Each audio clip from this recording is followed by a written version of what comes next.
नमस्कार साथियों, सहारा इंडिया और निवेशकों का आंदोलन हम लोग लगातार दिखा रहे हैं। कर्मचारियों और निवेशकों का आंदोलन तो आप लोगों ने देखा, सुना और समझा। सहारा में अधिकारियों का आंदोलन कल्पना भी नहीं की जा सकती, कोई सोच भी नहीं सकता।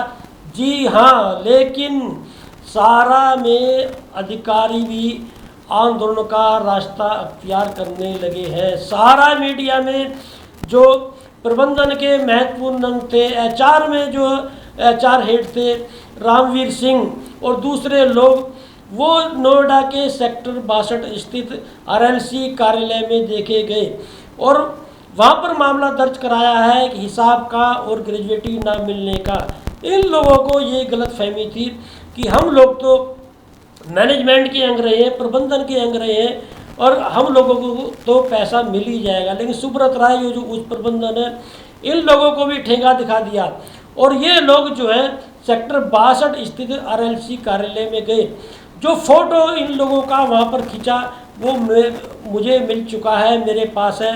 और इस फोटो में जिस तरह से एचआर हेड रहे हैं सारा मीडिया में, रामवीर सिंह एचआर में ही अधिकारी रहे, एवल शर्मा, अमिताभ चक्रवर्ती और संजीव सिंह दिखाई दे रहे हैं और एसएमसी में बड़े अधिकारी रहे। टीवी श्रीवास्तव भी इस फोटो में दिखाई दे रहे हैं। सीपी मिश्रा हमारे साथी रहे सहारा में, वो भी दिखाई दे रहे हैं। सचिन भी दिखाई और दूसरे लोग भी हैं जो चेहरे से मैं जानता हूँ लेकिन नाम मुझे याद नहीं आ रहे हैं। मतलब सहारा मीडिया में जो अधिकारी रहे हैं उन्होंने भी मोर्चा खोल दिया है सुब्रत राय और उच्च प्रबंधन के खिलाफ, हिसाब के लिए, ग्रेजुएटी के लिए। तो ये वो लोग हैं, जब कर्मचारी हक की आवाज़ उठाते थे तो सहारा की सुब्रत राय का हवाला देते हुए, उच्च प्रबंधन का हवाला देते हुए उन्हें शांत करने का प्रयास करते थे और उन लोगों के जो है एक तरह से विश्वसनीयता और लोगों को गिराते थे। लेकिन आज की तारीख में ये लोग भी उन लोगों के खिलाफ मुखर हैं। लेकिन यदि आज सहारा मीडिया के अधिकारियों की बात करेंगे तो बात जरूरी हो जाती है 2015-16 में जो सहारा मीडिया में आंदोलन हुआ था। सहारा मीडिया में जब 2 से 3 महीने तक सैलरी नहीं मिली, चाहे सिक्योरिटी गार्ड हो, चाहे स्वीपर हो या दूसरे कर्मचारी हो, किसी के बच्चे की फीस नहीं जा रही थी, किसी की पत्नी बीमार थी, किसी के घर में आटा नहीं था, तो उसी दौर में टीवी से एक आवाज़ उठती है। वो लोग परिसर में आते हैं लेकिन किसी तरह से उन्हें शांत करा दिया जाता है। दूसरी आवाज़ उठती है टीवी से, उसे भी शांत करा दिया जाता है। तीसरी आवाज़ उठती है सहारा प्रिंट मीडिया से और वो आंदोलन इतना बड़ा रूप ले लेता है, सहारा टीवी के साथी भी उससे जुड़ जाते हैं। चाहे नोएडा की यूनिट रही हो, चाहे वाराणसी की यूनिट रही हो, चाहे लखनऊ की यूनिट रही हो, चाहे गोरखपुर की यूनिट रही हो, चाहे पटना की यूनिट रही हो, चाहे देहरादून की यूनिट रही हो, कोई सी भी जो प्रिंट मीडिया की यूनिट थी वो सारी ठप कर दी जाती है, चैनल को ठप कर दिया जाता है। एक बड़ा आंदोलन जो है वो सहारा मीडिया में देखने को मिलता है। तत्कालीन सीईओ जो है राजेश कुमार, वो ब्रजपाल चौधरी को मैनेज करते हैं और सुब्रत राय जो चेयरमैन है सहारा के, उनके एक पत्र पर आंदोलन को ख़त्म कर दिया जाता है। लेकिन इतना बड़ा आंदोलन होने के बावजूद किसी कर्मचारी की नौकरी नहीं जाती, ये एक बड़ा राहत का विषय उस आंदोलन में देखने को मिलता है। दूसरा आंदोलन होता है गीता रावत और शशि राय की अगुवाई में और इस आंदोलन को तुड़वाते हैं उस समय सीईओ बनकर आए उपेंद्र राय। राजेश कुमार को सीईओ पद से हटा दिया जाता है और उपेंद्र राय, शशि राय जो है उपेंद्र राय के रिश्तेदार बताए जाते हैं और शशि राय को वो सेट करके उस आंदोलन को तुड़वा देते हैं और शशि राय को रिवार्ड मिलता है वाराणसी के संपादक के रूप में। लेकिन उस समय मैंने कहा था कि कोई भी कर्मचारी आंदोलन करके मैनेजमेंट का अंग नहीं हो सकता है और वही हुआ। कुछ दिन बाद में शशि राव को न केवल संपादक पद से हटाया गया बल्कि नौकरी से भी निकाल दिया गया।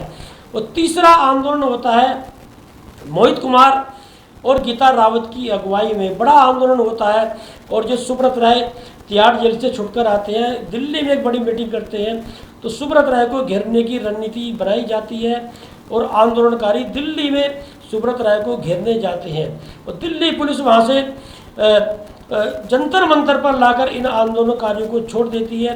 जंतर मंतर पर एक आंदोलनकारी नारा लगाता है कि देश का चोर कैसा हो, सुब्रत राय जैसा हो। कोई मैनेजमेंट का व्यक्ति उस नारे को क्लिप बनाकर मैनेजमेंट को देता है, मैनेजमेंट सुब्रत राय के पास भेजता है और सुब्रत राय के स्तर से 22 लोग जो आंदोलन की अगुवाई कर रहे थे उनका टर्मिनेशन होता है। ये बात बतानी इसलिए ज़रूरी हो रही है क्योंकि रामवीर सिंह जो आज आंदोलन का रास्ता अख्तियार किया है और इस आंदोलन की एक तरह से अगुवाई कर रहे हैं, उस जो टर्मिनेशन लेटर थे उन 22 कर्मचारियों के, उस पर रामवीर सिंह के सिग्नेचर थे।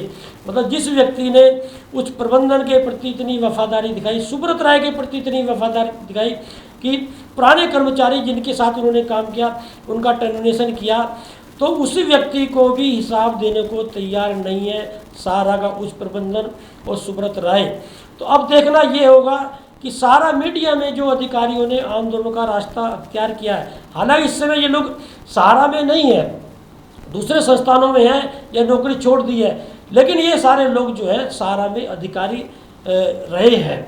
अब देखना ये होगा कि सहारा में जो दूसरी अधिकारी लोग भी हैं, मीडिया के अलावा पैरा बैंकिंग के हो, हाउसिंग के हो, अस्पताल के हो या दूसरे जो विभाग हैं, क्या दूसरे अधिकारी भी आंदोलन का रास्ता अख्तियार करते हैं? या सहारा में जो कर्मचारियों को सैलरी नहीं मिलती है क्या वो भी आंदोलन का रास्ता अख्तियार करते हैं? या सहारा में ऐसे बहुत लोग हैं जिन्होंने नौकरी छोड़ दी है, रिजाइन दे दिया है या नौकरी से निकाल दिया है, उन्हें भी कोई पैसा देने को तैयार सहारा प्रबंधन नहीं है, क्या वो लोग भी लामबंदी कर आंदोलन का रास्ता अख्तियार करते हैं? कुल मिला के नोएडा में एक बड़े आंदोलन की भूमिका बन रही है और गत दिनों सहारा परिसर में भी एक बड़ा आंदोलन देखने को मिला था। परिसर में लोग इकट्ठे होकर नारेबाजी की थी, धरने पर बैठ गए थे। ऐसे नोएडा के साथ में आसपास के क्षेत्र में ऐसे बहुत से कर्मचारी हैं जो रिजाइन देकर चले गए हैं, जिन्हें नौकरी से निकाल दिया गया है या जिनका रिटायरमेंट हो गया है, उन्हें भी पैसा देने को तैयार सहारा प्रबंधन नहीं है। तो क्या ये माना जाए एनसीआर में एक बड़ी लामबंदी सहारा के खिलाफ होगी और एक बड़ा आंदोलन देखने को मिलेगा? लेटेस्ट खबरों के लिए सब्सक्राइब करें हमारा YouTube चैनल या फिर लॉग